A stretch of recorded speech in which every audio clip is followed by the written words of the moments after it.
Assalamu alaikum dear students. Today we start our topic nuclear transmutation by deuterons. In the previous lecture we discussed nuclear transmutation by photons and nuclear transmutation by protons. Now we discuss in this lecture nuclear transmutation by deuterons. In these reactions we bombard deuterons with some target nucleus. After that we get compound nucleus, and compound nucleus splits into different categories here shows and discuss one by one. Outline of this lecture is: firstly we discuss about theory of nuclear transmutation by deuterons, and after that what is transmutation by deuterons and different reactions, nuclear reactions with the bombardment of deuterons and get subatomic particles, like bombardment of deuteron and we get alpha particles, and bombardment of deuteron and we get tritium, and bombardment of deuteron and we get deuteron, and bombardment of deuteron and get proton after reactions. सबसे पहले हमारे पास है nuclear transmutation bye ड्यूट्रॉन्स के nuclear transmutation bye ड्यूट्रॉन्स हमारे पास क्या होती है। तो सबसे पहले तो आपको पता होना चाहिए कि ड्यूट्रॉन आपके पास क्या है, ड्यूट्रॉन हम किसे कहते हैं, इसको हम अंडरलाइन कर लेते हैं। ये आपके पास ड्यूट्रॉन क्या होना चाहिए। आप लोगों को पता है कि हाइड्रोजन के 3 आइसोटोप्स होते हैं, जिसमें से 2 आइसोटोप्स जो उसके हैं वो स्टेबल होते हैं, और जो थर्ड आपके पास ट्रिटियम होता है वो आपके पास अनस्टेबल आइसोटोप ऑफ हाइड्रोजन होता है। अब जो सेकंड वाला आइसोटोप है हमारे पास उसको हम ड्यूट्रॉन कहते हैं, यानी कि एक्चुअली में ये आपके पास आइसोटोप जो इसके होते हैं, इसको अगर राइट अप हम करना चाहें, यहाँ पे हाइड्रोजन के 3 आइसोटोप्स हैं जिनके एटॉमिक मैसेज डिफरेंट है। ये सबसे पहले आपके पास फर्स्ट आपके पास होता है हाइड्रोजन, ठीक है, जिसको प्रोटियम कहते हैं, उसमें एक प्रोटॉन होता है। सेकंड आपके पास जो होता है हाइड्रोजन का, उसका एटॉमिक मैस 2 है, जिसमें एक प्रोटॉन और एक न्यूट्रॉन होता है, इसको आप कहते हैं ड्यूटियम। और थर्ड आपके पास होता है ट्रिटियम, जिसमें 3 आपके पास जो है एटॉमिक मैस उसका 3 होगा, और एक उसमें आपके पास जो होगा वो प्रोटॉन होगा और 2 न्यूट्रॉन। इसमें से जो सेकंड वाला है ड्यूट्रॉन, उसको हम जो है वो स्टडी करेंगे। एक्चुअली में उसको ड्यूट्रॉन क्यों कहा है, एक्चुअली में वो न्यूक्लियस है ड्यूट्रियम का, ठीक है, जो आपके पास सेकंड आइसोटोप है जिसको हम ड्यूटियम कहते हैं हाइड्रोजन का, उसका जो न्यूक्लियस है उसको हम ड्यूट्रॉन कहते हैं। इस heavy isotope of hydrogen it was discovered by Murphy deuteron. अब ये किसने डिस्कवर किया था, मर्फी ड्यूट्रॉन जो था उसने इसको डिस्कवर किया था, इसीलिए इसका नाम जो है वो ड्यूट्रॉन है। The reaction induced by deuterons have great importance in nuclear physics. अब ये जो रिएक्शंस हैं इनकी जो है न्यूक्लियर फिजिक्स में बहुत ज्यादा इंपॉर्टेंस है। अब इसकी इंपॉर्टेंस किस तरह से है उसको भी हम फर्दर देखते हैं कि ड्यूट्रॉन जो है वो किस तरह से इंपॉर्टेंट है एज कम्पेयर टू टाइटेनियम, ठीक है, जिसमें 3 एटॉमिक मैस है हाइड्रोजन का, वो अनस्टेबल है, जबकि ये आपके पास स्टेबल है, इसलिए ये जो है वो मोस्ट इंपॉर्टेंट है। और जो फर्स्ट वन है वो भी हमने लास्ट लेक्चर में डिस्कशन की थी उसकी फर्दर कंप्लीट डिटेल के साथ, कि जब हम न्यूक्लियर ट्रांसम्यूटेशन करवाते हैं प्रोटॉन्स के साथ तो हमें डिफरेंट रिएक्शंस में जो प्रोडक्ट्स मिलते हैं वो किस तरह के मिलते हैं। और आज जो है वो हम ड्यूटियम वाला देखेंगे। द प्रोडक्ट पार्टिकल्स लाइक, अब जो प्रोडक्ट पार्टिकल्स हमें मिलते हैं जब हम ड्यूट्रॉन्स को रिएक्शन करवाते हैं किसी भी टारगेट न्यूक्लियस के साथ, तो हमें प्रोडक्ट पार्टिकल्स में जो मिलते हैं वो proton, neutron and alpha particles often appear in group having different energies during this reactions. अब इनकी डिफरेंट एनर्जीज होंगी, डिफरेंट एनर्जीज रिएक्शंस के दौरान होगी, ये वाले हमें प्रोडक्ट में पार्टिकल्स मिल सकते हैं। अब ये इंपॉर्टेंट किस तरह से है न्यूक्लियर फिजिक्स में, क्योंकि इनकी फर्दर एप्लीकेशंस है proton, neutron and alpha particles की एज कम्पेयर, यानी कि ड्यूट्रियम से हमें ये पार्टिकल्स मिलते हैं और इनकी फर्दर एप्लीकेशंस है न्यूक्लियर फिजिक्स में, इसलिए ये ज्यादा इंपॉर्टेंट है आपके लिए न्यूक्लियर फिजिक्स में न्यूक्लियर ट्रांसम्यूटेशन। जी स्टूडेंट समझ आ रही है? किसी भी ये आपके पास एक्स जो है वो डिनोट कर रहा है आपका टारगेट न्यूक्लियस को, और ये आपके पास एटॉमिक नंबर, एटॉमिक मैस है उसका, और जी एटॉमिक नंबर को शो करता है। जब आपके पास ड्यूटियम के आप इसके साथ रिएक्शन करवाते हैं टारगेट न्यूक्लियस के साथ, तो आपके पास एक कंपाउंड न्यूक्लियस बनता है, ये CN denote for compound nucleus. अब ये क्या होगा, जब इसके साथ रिएक्शन करेगा टारगेट न्यूक्लियस, तो ये इसके जो है एटॉमिक नंबर में 2 पॉइंट्स का इंक्रीमेंट होगा, यानी कि एटॉमिक नंबर जो है वो 2 इंक्रीज कर जाएगा, कि जो ड्यूटियम के 2 एटॉमिक मास है वो इसमें ऐड हो जाएगा। इसी तरह से जब टारगेट न्यूक्लियस जो रिएक्शन करेगा उसके न्यूट्रॉन नंबर ऑफ प्रोटॉन्स के साथ वो उसमें ऐड हो जाएगा, तो आपके पास जो है वो कंपाउंड न्यूक्लियस बनेगा। नेक्स्ट फर्दर इसकी एक फ्लो डायग्राम है कि हम इसमें सेकंड स्टेप में देखते हैं कि किस तरह से हमें इसकी रिएक्शंस करवाने से क्या क्या जो है वो प्रोडक्ट्स में हमें मिलता है जब रिएक्शन करवाते हैं। तो जो कंपाउंड न्यूक्लियस हमारे पास आता है वो फर्दर 3 डिफरेंट कैटेगरीज में यहाँ पे हमें जो है वो इसका सोल्यूशन मिलता है। कि जब कंपाउंड न्यूक्लियस फर्स्ट में आप यहाँ पे देखें डायग्राम में कि जब ये कंपाउंड न्यूक्लियस ब्रेक होगा तो आपको ये जो आपके पास न्यू डॉटर न्यूक्लियाई है, यानी कि जो आपके पास प्रोडक्ट न्यूक्लियस बन रहा है, उसमें क्या है, आपके पास एक नंबर एटॉमिक नंबर इंक्रीज होगा और एक उसमें एटॉमिक मास और एक एटॉमिक नंबर जो है वो इंक्रीज होगा, प्लस आपको एक न्यूट्रॉन मिलेगा। ठीक है, और इसी तरह से डिफरेंट रिएक्शंस में हम देखेंगे कि जब आपके पास कंपाउंड न्यूक्लियस आता है वो ब्रेक डाउन होगा तो इसमें आपको पास इस तरह से भी रिएक्शंस मिलेंगे जिसमें जस्ट एटॉमिक मास जो है वो इंक्रीज होगा 1 पॉइंट, लेकिन एटॉमिक नंबर में चेंज नहीं होगी और आपको साथ में एक प्रोटॉन मिलेगा। ठीक है, और थर्ड में आपके पास इसी तरह से जब ये रिएक्शन होगा तो ये आपके पास जब ब्रेकडाउन होगा कंपाउंड न्यूक्लियस तो आपके पास ये -2 यानी कि 2 उसमें एटॉमिक मास जो है वो डिक्रीज कर जाएगा, इसी तरह से एटॉमिक नंबर जो है वो 1 डिक्रीज कर जाएगा और साथ में आपको अल्फा पार्टिकल्स मिलेगा। जी स्टूडेंट्स, यहाँ तक क्लियर है सबको?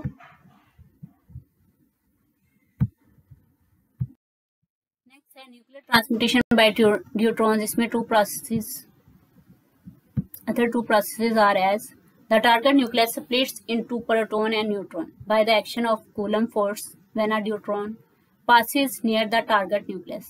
अब इसमें ये है कि जब न्यूक्लियस आपके पास प्रोडक्ट न्यूक्लियस बनता है कंपाउंड न्यूक्लियस, वो स्प्लिट हो जाएगा प्रोटॉन एंड न्यूट्रॉन में जब उस पर कूलम फोर्सेज जो है वो एक्ट करेंगे। आपको पता है फोर्सेज ऑफ अट्रैक्शन होती हैं। ठीक है, अब प्रोटॉन पे तो पॉजिटिव चार्ज होता है लेकिन न्यूट्रॉन पे कोई चार्ज नहीं होता। तो इस तरह से ये होता है कि जब ड्यूट्रियम के साथ पासिस करता है टारगेट न्यूक्लियस के साथ तो प्रोटॉन ज्यादा जल्दी इफेक्टिव होता है एज कम्पेयर टू न्यूट्रॉन। तो इस रिएक्शन के बाद आपको एक प्रोटॉन एंड प्लस न्यूट्रॉन मिलेगा। ठीक है, उसके बाद when a neutron is incident on a target nucleus either proton enters the nucleus first और न्यूट्रॉन एंटर्स द फर्स्ट। अब ये देखा जाता है कि जब न्यूट्रॉन जो है वो इंसिडेंट करता है, ठीक है, जब प्रोजेक्टाइल पार्टिकल जो आपके पास यहाँ पे न्यूट्रॉन है वो इंसिडेंट करता है किसी भी टारगेट न्यूक्लियस पर, तो फिर ये देखना है कि आइदर प्रोटॉन एंटर्स पहले न्यूक्लियस में होता है या फिर जो टारगेट न्यूक्लियस है उसमें एंटर होता है या फिर आपके पास न्यूट्रॉन जो है वो एंटर फर्स्ट होता है। The probability of entering the neutron first is more because it faces no coulomb barrier. ठीक है, वो कहते हैं कि प्रोबेबिलिटी ये है, पॉसिबिलिटी ये है हमारे पास कि जो न्यूट्रॉन है वो फर्स्ट जो है वो एंटर होगा एज कम्पेयर टू जो है प्रोटॉन, बिकॉज उस पर कोई चार्ज नहीं है। लेकिन जो आपके पास प्रोटॉन है उस पर पॉजिटिव चार्ज होता है। अब जो न्यूक्लियस है जिसके अंदर एंटर हो गए उसमें भी चार्जेस होंगे। ठीक है, वो भी कोई ना कोई आपके पास पार्टिकल है, टारगेट न्यूक्लियस है, उसका भी कोई एटॉमिक मास या एटॉमिक नंबर है जिसमें number of protons and neutrons होंगे। इस वजह से जो न्यूट्रॉन है वो enter first as compare to proton.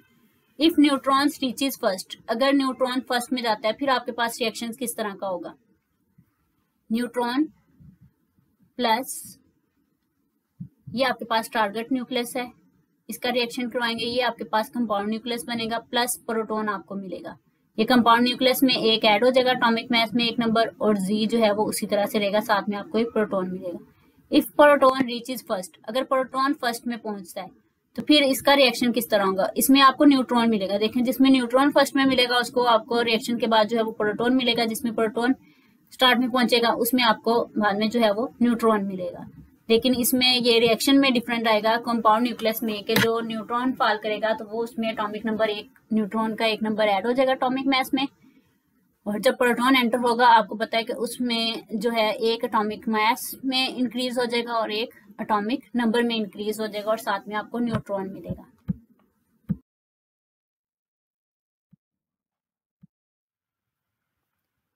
Next देखिए, यहाँ पे हमारे पास इसकी फर्स्ट आप कह सकते हैं टाइप फर्दर जो है न्यूट्रॉन की न्यूक्लियर रिएक्शंस के साथ कि इसकी हम किस किस पार्टिकल्स के साथ जो है वो स्ट्राइक करवा के आफ्टर रिएक्शन जो है वो कौन से हमें प्रोडक्ट मिलते हैं वो हम देखते हैं। इसमें फर्स्ट आपके पास जो है वो है ड्यूट्रॉन अल्फा न्यूक्लियर रिएक्शंस, यानी कि जैसे मैंने आपको बताया था इसकी जनरल फॉर्म जो है उसमें फर्स्ट में जो आपके पास लिखा होगा उसका आप रिएक्शन करवा रहे हैं और जो सेकंड नंबर पे लिखा है वो आपको प्रोडक्ट में मिल रहा है, ठीक है। यानी कि यहाँ पे अल्फा जो है वो आपको अल्फा पार्टिकल जो है वो प्रोडक्ट में मिलेगा आफ्टर रिएक्शन और ड्यूट्रॉन जो है वो आप स्ट्राइक करवाएंगे टारगेट न्यूक्लियस पर।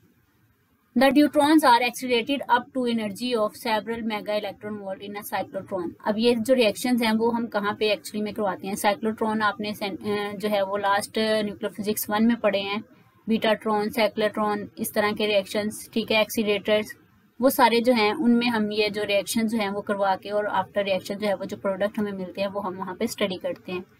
अब ये जो साइक्लोट्रॉन में इसकी जो है वो accelerated up to energy of several mega electron volt जो है वो इसकी एनर्जी होगी। One of the first deuteron induced reaction study was with lithium. अब जो सबसे पहले जो ड्यूट्रॉन की इंड्यूस्ड रिएक्शन करवा के स्टडी की गई थी वो लिथियम के साथ की गई थी, यानी कि जो ड्यूट्रॉन था उसको स्ट्राइक करवाया गया था, जो आपके पास टारगेट न्यूक्लियस था वो था लिथियम, ठीक है। लिथियम के साथ इसको स्ट्राइक करवाया गया था जब स्टडीज की। तो the neutron alpha nuclear reactions are generally exothermic because their Q value is positive। अब ये जो ड्यूट्रॉन के रिएक्शंस होते हैं अल्फा के साथ, जो लास्ट में हमने पढ़े थे फोटॉन्स के साथ, वो हमने कहा था कि ये मोस्टली एंडोथर्मिक रिएक्शंस होते हैं बिकॉज उनकी वैल्यूज जो है वो कम होती है, ठीक है। थ्रेशोल्ड एनर्जी रिक्वायर होती है। किस रिएक्शन में हमने पढ़ा था कि थ्रेशोल्ड एनर्जी रिक्वायर होगी? एंडोथर्मिक रिएक्शन में, ठीक है। अब यहाँ पे ये कह रहे हैं कि जो न्यूट्रॉन और अल्फा न्यूक्लियर रिएक्शंस होते हैं ये जो है एक्सोथर्मिक होते हैं बिकॉज हम जानते हैं कि एक्सोथर्मिक रिएक्शंस में क्यू की वैल्यू जो है वो ग्रेटर होती है 0 से, यानी कि क्यू की वैल्यू जो है वो पॉजिटिव होती है। अब इसका रिएक्शन देखते हैं हम कि ये आपके पास ड्यूट्रॉन है, ठीक है, जिसमें 1 प्रोटॉन एंड 1 न्यूट्रॉन है, प्लस लिथियम जो है उसका एटॉमिक मास जो है वो 6 है एंड एटॉमिक नंबर जो है वो 3 है। इसके साथ हमने इसको स्ट्राइक करवाया। जब इसके साथ ये कोलाइड करेगा टारगेट न्यूक्लियस के साथ ड्यूट्रॉन, तो फिर क्या होगा, यहाँ पे आपके पास इसने इसके 1 प्रोटॉन एंड 1 न्यूट्रॉन जो है वो एब्जॉर्ब कर लेगा। तो ये आपके पास 8 जो है वो कंपाउंड न्यूक्लियस जो बनेगा वो 8 बेरिलियम बनेगा। और इसी तरह से 1 उसका जो नंबर ऑफ प्रोटॉन है वो इसमें ऐड हो जाएगा। जब ये इसके साथ स्ट्राइक करेगा तो ये आपके पास 4 हो जाएगा इसका एटॉमिक नंबर, जो हमारे पास बेरिलियम एटम आता है न्यू कंपाउंड न्यूक्लियस। अब फर्दर ये कंपाउंड न्यूक्लियस क्या होगा, ब्रेक होगा 2 पार्टिकल्स में। तो वो जो 2 पार्टिकल्स हैं वो यहाँ पे हमें प्रोड्यूस होके मिलेंगे, वो अल्फा पार्टिकल्स हैं, यानी कि हीलियम एंड हीलियम। यहाँ पे जिसका एटॉमिक नंबर एटॉमिक मास 4 और इसका भी एटॉमिक मास 4 है और 2 इनके एटॉमिक नंबर्स हैं। तो ये है ड्यूट्रॉन अल्फा न्यूक्लियर रिएक्शंस। तो इसमें इसकी एग्जांपल हमने देखी कि फर्स्ट जो ड्यूट्रॉन को इंड्यूस्ड रिएक्शन करवाया गया था वो लिथियम के साथ करवाया गया था, जिसकी हमने एग्जांपल देखी। हम नेक्स्ट इसकी फर्दर एग्जांपल्स देखते हैं और इसकी जनरल फॉर्म। पहले ये जनरल फॉर्म नीचे लिखिए, इसको पहले देख लें, ठीक है, या इसकी एग्जांपल्स को पहले देख लेते हैं। The other examples of deuteron alpha nuclear reactions are.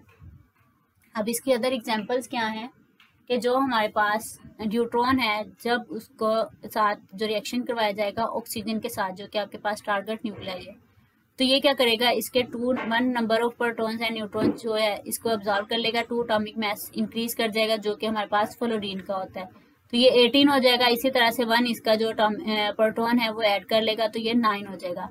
तो ये आफ्टर ये ब्रेकअप होगा तो आपको पता है अल्फा पार्टिकल्स मिलना चाहिए, और अल्फा पार्टिकल आपको पता है हीलियम होता है। हीलियम का आपको पता है कि एटॉमिक मास 4 है और एटॉमिक नंबर जो है वो 2 है। आप उसको बना ले, फिर आप देखें कि कितने आपके पास जो है एटॉमिक मास और एटॉमिक नंबर, और उस उतने एटॉमिक मास वाला हमारे पास कौन सा जो है वो न्यूक्लियस है, तो वो नाइट्रोजन का। यहाँ पे 14 रह जाते हैं, ठीक है। 4 अगर हीलियम में चले जाएंगे अल्फा पार्टिकल्स में, तो ये 14 वाला आपके पास जो न्यूक्लियस बनेगा वो नाइट्रोजन का होगा, जिसका एटॉमिक नंबर जो है वो 7। इसी तरह से 2 एटॉमिक नंबर यहाँ पे इसमें अल्फा पार्टिकल्स में चला गया, तो ये 7 वाला आपके पास नाइट्रोजन का बनेगा। इसकी सेकंड एग्जांपल हम देखते हैं कि ये आपके पास ड्यूट्रॉन है, वो रिएक्शन कर रहा है एल्यूमिनियम के साथ, और एल्यूमिनियम जो है उसका एटॉमिक मास जो है वो 27 है और एटॉमिक नंबर जो है वो 13 है। जब ये इसके साथ रिएक्शन करेगा तो जो आपको कंपाउंड न्यूक्लियस मिलेगा उसका एटॉमिक मास जो है वो 20 एंड एटॉमिक नंबर जो है वो 14, यानी कि जी आपके पास वही रहेगा, लेकिन जो आपके पास इसका जो है एटॉमिक मास वो डिक्रीज हो जाएगा। अब वो डिक्रीज हो जाएगा। चलिए, तो ये आपके पास जब ब्रेक डाउन होगा तो ये आपके पास मैग्नीशियम बनेगा जिसका एटॉमिक मास जो है वो 25 है जी। ये आपके पास फिर आ जाएगा मैग्नीशियम एंड हीलियम जिसका एटॉमिक मास जो है वो 12, एटॉमिक नंबर जो है वो 12 है एंड इसका 2। तो ये अल्फा पार्टिकल। इसका general form of reaction is कि ये आपके पास न्यूट्रॉन है, ये रिएक्ट करेगा आपके पास टारगेट न्यूक्लियस के साथ, तो आपके पास कंपाउंड न्यूक्लियस बनेगा, उसमें 2 इंक्रीज हो जाएगा और 1 इसका इंक्रीज हो जाएगा। यहाँ पे भी आप देख लीजिएगा ये 2 इंक्रीज होगा यानी कि 27 + 2 29 यहाँ पे आ जाएगा। तो ये आपके पास कंपाउंड न्यूक्लियस जो बनेगा आफ्टर ब्रेक डाउन, इसमें से 2 नेगेटिव हो जाएगा, ठीक है, ये आपने एक और 1 माइनस हो जाएगा, तो ये आपके पास आ जाएगा यानी कि ये जो आपके पास स्टार्ट में था यहाँ पे एटॉमिक नंबर उसमें से -2 हो जाएगा आपके पास, और जो एटॉमिक नंबर एटॉमिक मास था उसमें से -2 हो जाएगा और जो एटॉमिक नंबर है उसमें से -1 हो जाएगा, तो प्लस आपको साथ में अल्फा पार्टिकल मिलेगा। नेक्स्ट ये देखिए न्यूट्रॉन प्रोटॉन न्यूक्लियर रिएक्शन है, यानी कि यहाँ पे न्यूट्रॉन का आप रिएक्शन जब करवाएंगे तो आपको प्रोडक्ट में प्रोटॉन मिलेगा, ठीक है। The result of neutron-proton nuclear reaction is to increase the mass of the nucleus by 1 unit, leaving the charge unchanged. कि चार्ज जो है इसका चेंज नहीं होगा, यानी कि जो एटॉमिक नंबर है वो चेंज नहीं होगा, लेकिन जो आपके पास एटॉमिक मास है वो 1 यूनिट जो है वो इंक्रीज कर जाएगा जब आप न्यूट्रॉन का रिएक्शन करवाएंगे और आपको प्रोडक्ट में प्रोटॉन मिलेगा। The neutron-proton nuclear reactions are generally exothermic because their Q value is positive. ये भी जो रिएक्शन है न्यूट्रॉन का प्रोटॉन के साथ करवाते हैं वो भी एक्सोथर्मिक रिएक्शन है बिकॉज इनकी Q वैल्यू जो है वो पॉजिटिव होती है। अब इसकी general form of reaction is, अब ये इसकी जनरल फॉर्म है कि इस फॉर्म को कोई भी रिएक्शन अगर आपके पास आता है, इसकी एग्जाम्पल के लिए आप उसको करना चाहते हैं तो ये जनरल फॉर्म अगर आपको आती है उससे आप जो है वो डिनोट कर सकते हैं कि बता सकते हैं कि ये रिएक्शन जो है वो न्यूट्रॉन प्रोटॉन न्यूक्लियर रिएक्शन है। इसमें क्या है कि न्यूट्रॉन का आप रिएक्शन करवाएंगे किसी भी टारगेट न्यूक्लियस के साथ, यहाँ पे हमने जनरल फॉर्म में एक्स से डिनोट किया है, जो आपके पास टारगेट न्यूक्लियस है, ए एटॉमिक मास को उसके शो कर रहा है और जी जो है वो एटॉमिक नंबर को शो कर रहा है यानी कि चार्ज नंबर को। अब यहाँ पे देखें जब ये इसके साथ रिएक्शन होगा तो जो कंपाउंड न्यूक्लियस बनेगा, C and denote for compound nucleus, तो जो कंपाउंड न्यूक्लियस आपके पास आएगा उसमें क्या होगा +2 यूनिट जो है, यानी कि ये +2 इसका जो एटॉमिक मास है वो इंक्रीज हो जाएगा और इसका एटॉमिक नंबर जो है वो 1 इंक्रीज हो जाएगा, यानी कि ये जो आपके पास न्यूट्रॉन था उसका जो 2 मास है वो इसमें ऐड हो जाएगा। इसी तरह से 1 चार्ज नंबर जो है वो प्रोटॉन इसमें ऐड हो जाएगा। लेकिन आफ्टर रिएक्शन जब कंपाउंड न्यूक्लियस ब्रेक होगा, स्प्लिट होगा इनटू 2 प्रोडक्ट्स जिसमें आपके पास एक प्रोटॉन बनेगा, लेकिन जो आपके पास डाटर न्यूक्लियर यानी कि जो न्यू प्रोडक्ट न्यूक्लियस बनेगा उसमें क्या होगा एटॉमिक मास जो है वो 1 यूनिट जो है वो इंक्रीज हो जाएगा, लेकिन चार्ज नंबर जो है वो अनचेंज रहेगा बिकॉज आपके पास यहाँ पे जो प्रोटॉन बनता है उसका भी 1 चार्ज है। तो यहाँ पे 1 चार्ज ने जब उसके साथ रिएक्ट किया ये चार्ज जो है वो इसका चेंज रहेगा, लेकिन एटॉमिक मास जो है वो चेंज हो जाएगा बिकॉज हमने यहाँ पे डेफिनेशन में कहा कि इसके रिजल्ट में 1 unit increase the mass of the nucleus by 1 unit leaving the charge unchange, के चार्ज अनचेंज रहेगा लेकिन उसका मास नंबर जो है वो इंक्रीज कर देगा। जी स्टूडेंट्स क्लियर है यहाँ तक सबको? नेक्स्ट इसकी एग्जांपल्स हैं हमारे पास, जो अभी हमने रिएक्शन पढ़ा है कि उसमें आपके पास क्या होगा, प्रोटॉन आपको मिलेगा जब न्यूट्रॉन का आप रिएक्शन करवाएंगे किसी भी टारगेट न्यूक्लियस के साथ। अब यहाँ पे न्यूट्रॉन जो है वो रिएक्ट करेगा सोडियम के साथ, जो सोडियम का न्यूक्लियस है उसके साथ, तो जब ये इसके साथ रिएक्ट करेगा तो ये इसके 2 एटॉमिक मास जो है वो इसमें इंक्रीज हो जाएगा, यानी कि 1 प्रोटॉन है न्यूट्रॉन ये जो है वो एब्जॉर्ब कर लेगा। इसी तरह से ये जो आपके पास एटॉमिक मास जो है इसका 1 चार्ज है प्रोटॉन नंबर वो भी ये क्या करेगा ऐड कर लेगा, तो ये 12 हो जाएगा जो कंपाउंड न्यूक्लियस आपके पास बनेगा और इसका मास नंबर जो है वो 25 हो जाएगा। और ये जो 25 मास वाला हमारे पास प्रोडक्ट होता है न्यूक्लियस होता है वो मैग्नीशियम। तो इस तरह से जब ये आपस में रिएक्शन करेंगे तो आपको मैग्नीशियम जो है वो एज अ कंपाउंड न्यूक्लियस मिलेगा और फिर वो मैग्नीशियम क्या करेगा कि जब वो ब्रेक डाउन हो जाएगा, स्प्लिट हो जाएगा 2 डिफरेंट प्रोडक्ट्स में, तो जिसमें आपके पास एक न्यूक्लियस जो है वो सोडियम का मिलेगा, यानी कि हमने कहा एक मास नंबर जो है वो उसका इंक्रीज हो जाएगा जो स्टार्ट में था, यानी कि प्रोडक्ट आपको वही मिल रहा है लेकिन एक मास नंबर जो है उसका इंक्रीज हो जाएगा, सोडियम ही रहेगा लेकिन चार्ज में कोई चेंज नहीं आएगी, वो 11 ही रहेगा, लेकिन प्लस आपको साथ में क्या मिलेगा एक प्रोटॉन मिलेगा जो कि हाइड्रोजन 1 प्रोटॉन और 1 न्यूट्रॉन इसमें होता है। इसी तरह से ये इसकी सेकेंड एग्जाम्पल है। इसमें आप देखें कि ये हाइड्रोजन है आपके पास, ड्यूट्रॉन है जो रिएक्ट कर रहा है कार्बन के साथ, यानी कि C12 के साथ, जिसका एटॉमिक मास जो है वो 12 है। जब ये इसके साथ रिएक्शन करेगा तो आपके पास जो प्रोडक्ट न्यूक्लियस बन रहा है वो नाइट्रोजन बन रहा है, जिसका एटॉमिक मास जो है वो 14 है एंड एटॉमिक नंबर जो है वो 7 है। अब ये आफ्टर ये जब स्प्लिट होगा तो आपके पास वही प्रोडक्ट बनेगा जो आपके पास स्टार्ट में था, लेकिन उसका मास नंबर जो है वो एक इंक्रीज कर जाएगा, यानी कि वो 13 हो गया, लेकिन चार्ज नंबर में कोई भी चेंज नहीं आएगी, यानी कि यहाँ पे ये जो 6 था वो 6 ही रहेगा। यानी कि ये जो आपने रिएक्शन देखा था कंपाउंड में चेंज आती है कि वो +2 इसमें ऐड हो जाएगा, इसका जो एटॉमिक मास है ये इसमें ऐड हो जाएगा जब कंपाउंड बनेगा, और इसी तरह से ये वाला जो है ये इसमें ऐड हो जाएगा 6 वाले में, ये आपके पास कंपाउंड में आएगा। लेकिन ये जो चार्ज वाला हमने यहाँ पे पढ़ा उसमें हमने कहा कि +1 उसका एटॉमिक मास जो है वो इंक्रीज होगा +1, और जो आपके पास एटॉमिक चार्ज है उसमें नो चेंज, के कोई भी चेंज नहीं आएगी, यानी कि 6 था बिफोर द रिएक्शन, वो आपके पास 6 ही रहेगा जब प्रोडक्ट में, लेकिन प्लस यहाँ पे आपको 1 जो है वो एक प्रोटॉन मिलेगा as in the form of ये हाइड्रोजन जो है जिसको हम प्रोटियम कहते हैं। 1 न्यूट्रॉन और 1 प्रोटॉन इसमें होता है, ठीक है। ये आपके पास आफ्टर रिएक्शन होगा। तो नेक्स्ट यहाँ पर जो हमारे पास रिएक्शन है वो ड्यूट्रॉन न्यूट्रॉन न्यूक्लियर रिएक्शन है, यानी कि यहाँ पे ड्यूट्रॉन का आप रिएक्शन करवा रहे हैं और आपको प्रोडक्ट में आफ्टर रिएक्शन जो है वो आपको न्यूट्रॉन मिल रहा है। The neutrons are often produced when neutrons are bombarded on target nucleus, के जब आप न्यूट्रॉन्स को टारगेट न्यूक्लियस के साथ बम्बार्ड करवाते हैं, रिएक्शन करवाते हैं उसके साथ, तो आपको एक न्यूट्रॉन जो है वो प्रोड्यूस होगा आफ्टर रिएक्शन। इसका जनरल फार्मूला हम देखते हैं। The general form of reaction is कि ये आपके पास जो है वो ड्यूट्रॉन है, टारगेट न्यूक्लियस है आपके पास जिसके साथ ये रिएक्ट करेगा, तो जो कंपाउंड न्यूक्लियस बनेगा वो आपके पास +2 उसमें ऐड हो जाएगा +1। अब यहाँ पर आप देखें तो मोस्टली जितने भी रिएक्शन हम पढ़ रहे हैं ऑलमोस्ट सब में ये जो है कंपाउंड न्यूक्लियस इसी तरह से बन रहा है कि वो इसकी एनर्जी को, यानी कि प्रोटॉन एटॉमिक मास जो है वो इसमें इंक्रीज हो रहा है और एटॉमिक नंबर जो है वो भी इसमें इंक्रीज हो रहा है +1 और +2। तो ये तो जब आप रिएक्शन करवाएंगे, जो भी यहाँ पे आपको इक्वेशन दी गई है, अगर आपके एक लेफ्ट साइड गिवन है और आपको कहा जाए कि ये आपने ड्यूट्रॉन न्यूट्रॉन का रिएक्शन करवा के आफ्टर रिएक्शन जो है आप बताएं क्या बनता है, यहाँ पे कोई भी आपको टारगेट न्यूक्लियस दे दिया था, तो आपको फौरन से ये रिएक्शन जो है वो करवाना आना चाहिए कि जो हमारे पास कंपाउंड न्यूक्लियस बनता है वो +2 उसमें ऐड हो जाता है और एटॉमिक मास भी चार्ज नंबर भी 1 उसमें ऐड हो जाता है। लेकिन जब वो कंपाउंड न्यूक्लियस ब्रेक होता है तो फिर आपने वहाँ पे ये वाली जो इक्वेशन है ये डिफरेंट रिएक्शंस के लिए ये आपने याद करनी है कि जब आपके पास ड्यूट्रॉन न्यूट्रॉन बनता है तो इसमें 1 इसमें चला जाएगा, ठीक है, 2 ऐड हुआ था, 1 इसमें चला जाएगा, तो इट्स मीन कि इसमें 1 जो है वो ऐड होगा। ये ट्रिक है आपको याद रखने की। ये कोई इस तरह से अगर क्वेश्चंस आपको आ जाए लॉजिकली कि ये आप इक्वेशन जो है वो कंप्लीट करें या बैलेंस्ड करें या ये इस फॉर्म की है तो इसकी जनरल फॉर्म लिखें या किस तरह से, तो ये आपको आनी चाहिए। सिंपली आप इक्वेशन बैलेंस से भी इसको चेक कर सकते हैं।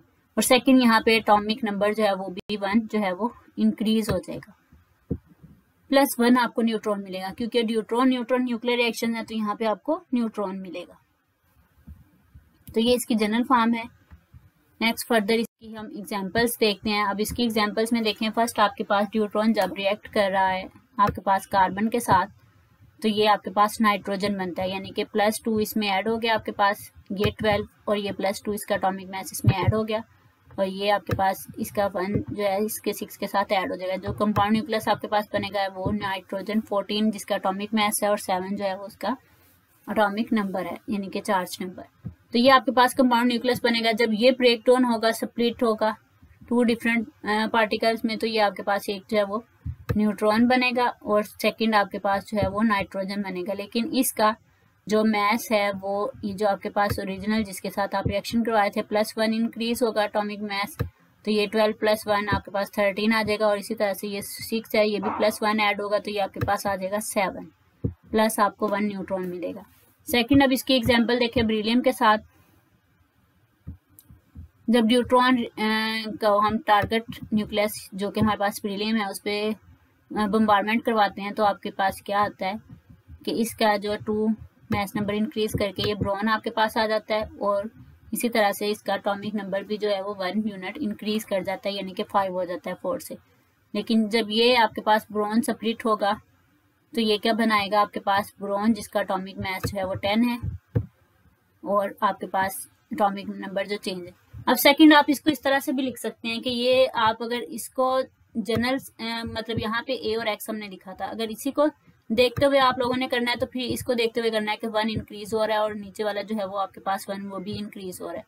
आप सिंपली ये जो प्रोडक्ट न्यूक्लियस है उससे भी देख सकते हैं कि अगर ये वाला है तो ये ऊपर इसके अगर हम इसको फर्दर लिखें यहाँ पे तो फिर हम ये लिखेंगे a-1, यानी कि यहाँ पे आपके पास 11 बन गया है तो उसमें से -1 कर देंगे और नीचे वाला नो चेंज। इस तरह से भी आप इसको लिख सकते हैं, जरूरी नहीं है कि आप +1 a+1 करें इस तरह से। अगर कंपाउंड न्यूक्लियस से फर्दर आपने रिएक्शन को देखना है तो फिर आप इस तरह से भी लिख सकते हैं +0 न्यूट्रॉन नंबर 1। लेकिन मोस्टली रिएक्शन में हमने इसी को जो हमारा टारगेट था उसी को माइंड में रखते हुए यहाँ पे हमने रिएक्शन आफ्टर रिएक्शन जो प्रोडक्ट्स मिलते हैं उनको हमने देखना है। एक न्यूट्रॉन मिलेगा और एक साथ में आपको ब्रॉन मिलेगा जिसका एटॉमिक मास जो है वो 10 एंड 5 जो है उसका एटॉमिक नंबर है। नेक्स्ट जो हमारे पास इसका रिएक्शन है वो हमारे पास है न्यूट्रॉन को हम बम्बार्डमेंट करवाएंगे टारगेट न्यूक्लियस पर, जो कि हमारे पास होगा ट्रिटियम, आपको सोल्यूशन में मिलेगा।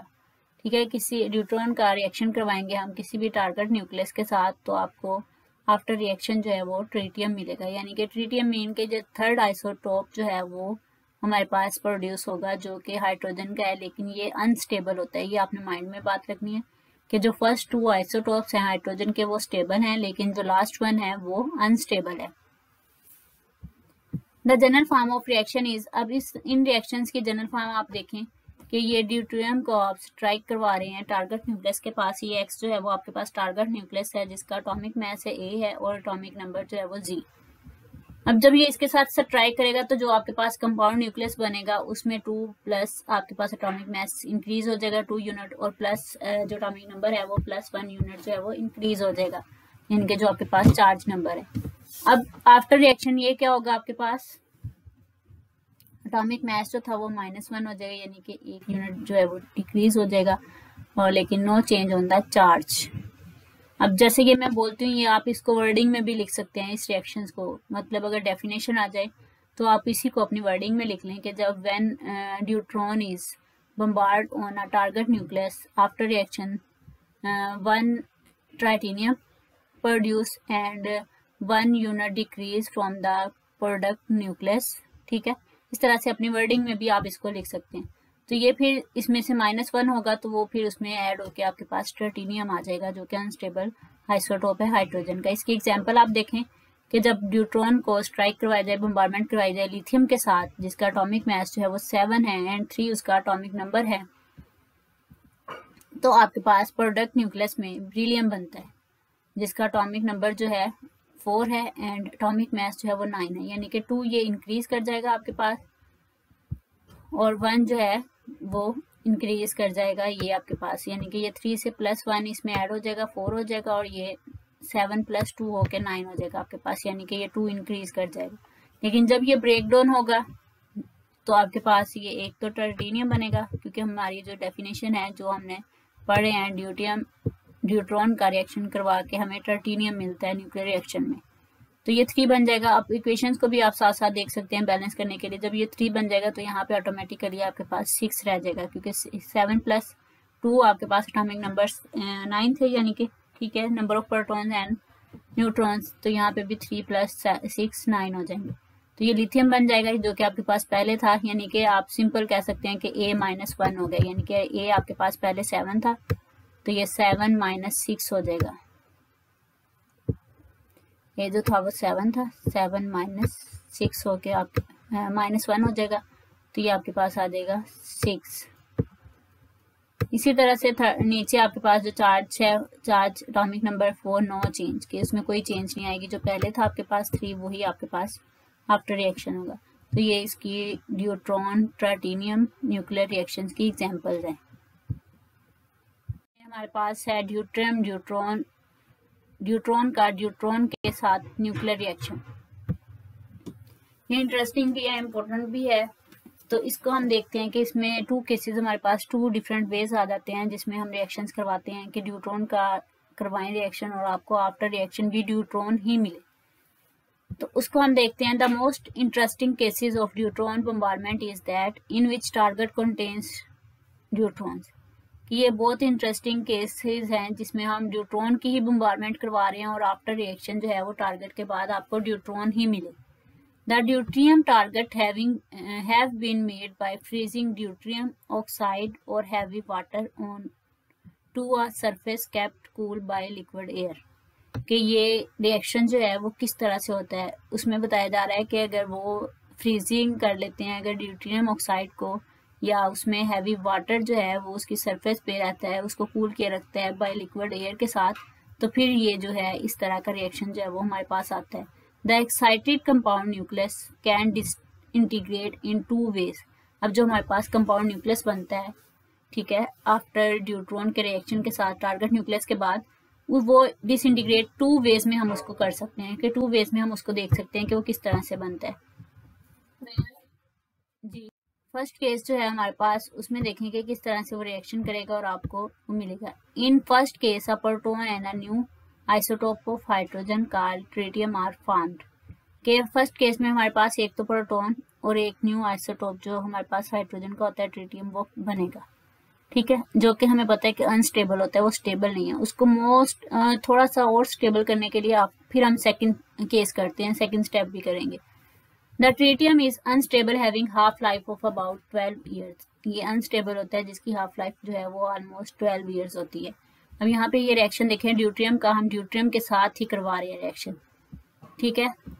ये आपके पास ड्यूट्रियम है प्लस टारगेट न्यूक्लियस भी आपके पास क्या है, ड्यूट्रियम है। तो ये जब मिलेंगे तो ये 2 + 2 4 हो जाएंगे, आपके पास अल्फा पार्टिकल्स बन जाएगा और 2 आपके पास इसका एटॉमिक नंबर है। और जब ये रिएक्शन करेंगे तो हमने यहाँ पे कहा कि एक आपके पास जो है वो प्रोटॉन बनेगा और साथ में एक न्यू आइसोटोप हाइड्रोजन का बनेगा जो ट्राइटिनियम है। तो ये आपके पास एक ये बन गया और एक ये, लेकिन ये अभी अनस्टेबल है। अब इसका सेकंड केस हम देखेंगे कि उसमें किस तरह से रिएक्शन होता है। अब ये सेकंड केस है। In second case a neutron and a stable isotope of helium are formed. अब क्या होगा, ये जो स्टेबल फॉर्म में, एक तो ये आपके पास इसका हीलियम का एक 1 न्यू मतलब स्टेबल आइसोटोप बन जाएगा हीलियम का, पहले 4 वाला तो आपके पास अल्फा पार्टिकल्स में आता है, ये 3 के साथ इसका एक आइसोटोप बन जाएगा जो कि स्टेबल होगा, और ये आपके पास एक न्यूट्रॉन बन जाएगा। 2 डिफरेंट केसेस हैं, ठीक है। अब ये देखें, अब जितने भी हमने रिएक्शंस किए उसमें यही था कि जो हम रिएक्शन करवा रहे हैं, दोनों लिखे हुए थे ब्रैकेट्स के अंदर, वो हम फर्स्ट को टारगेट करवाते थे, सेकंड वाला आपको आफ्टर रिएक्शन मिलता था। लेकिन ड्यूट्रियम के केस में ये हुआ है कि ड्यूट्रियम का हमने ड्यूट्रियम के साथ ही रिएक्शन करवाया, ठीक है। टारगेट न्यूक्लियस भी आपके पास ड्यूट्रॉन है और आपके पास जो स्ट्राइक जिसके साथ आप बम्बार्डमेंट करवा रहे हैं वो भी ड्यूट्रॉन है। अब उसमें 2 डिफरेंट वेज में हमें मिले हैं। एक तो आपको अनस्टेबल ट्रिटिनियम हाइड्रोजन का एटम मिलता है और दूसरे में आपको स्टेबल जो है वो अल्फा पार्टिकल मिलता है हीलियम का, और साथ में एक न्यूट्रॉन मिलता है, और दूसरे में आपको साथ में एक प्रोटॉन मिलता है। यानी कि ये केस जो है वो बाकी केसेस से थोड़ा सा डिफरेंट है। अब लास्ट में ये हमारे पास रेफरेंस बुक्स हैं, आप इन टॉपिक्स को सर्च कर सकते हैं in this lecture reference books से। For further details, you can search from these books, these topics, and if you have any problem, ask me on the comments box. Thank you so much. Allah Hafiz.